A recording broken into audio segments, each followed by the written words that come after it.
মাঝে যে মেয়েটা মেরে ফেলছিল ধর্ষণ করার পরে গলা কেটে। আমি বলছিলাম যে, "তোমরা জনগণ চাও শুধু ফাঁসি চাও, ফাঁসি চাও। এ দেশে ফাঁসি হবে না।" আমি বলছিলাম। আসলে মানুষ কথায় বলে না, "তুমি আমাকে এখনো চিনতে পারোনি?" তা আমাদের দেশের যে প্রধানমন্ত্রী এত দ্রুত যে বলছিল ১ মাসের ভিতরে ফাঁসি যে করেই হোক হয়ে যাবে এবং হবে। তা আমাদের দেশের প্রধানমন্ত্রী যে এত দ্রুত এই কাজটা করল, আমাদের জনগণের কাছে যে এত ভালো লেগেছে বলার মতন না।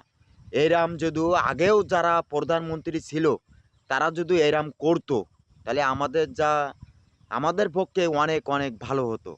আমাদের সাতক্ষীরায় এক পরিবারে ৫-৬ জন ওরা জবাই করে মেরে ফেলল। আজও তার কোনোদিন বিচার হয়নি। সে এখনো জেলখানায় ভালো-মন্দ খাচ্ছে। আসলে আমি যে মাঝে ওই কথাটা বলছিলাম ভুল হয়ে গেছিল আমার। প্রধানমন্ত্রী আমরা এখনো চিনতে পারিনি। গদিতে বসতে না বসতেই এই দ্রুত একজনের ফাঁসি হয়ে গেছে। ফাঁসি হয়নি, বা ফাঁসির আ হুকুম হয়ে গেছে। কোর্টের থেকে হুকুম হয়ে গেছে। বন্ধুরা, এই ভিডিওটা বেশি, বেশি করে একটু শেয়ার করবেন যাতে সবাই শুনতে পায়। অ্যা আর এই ফাঁসির রায়টা হয়ে গেছে। আলহামদুলিল্লাহ, এইরকম ধর্ষণ আর হবে না। ছোট, ছোট বাচ্চারা এরকম আর জবাইও আর হবে না। ধন্যবাদ সবাইকে।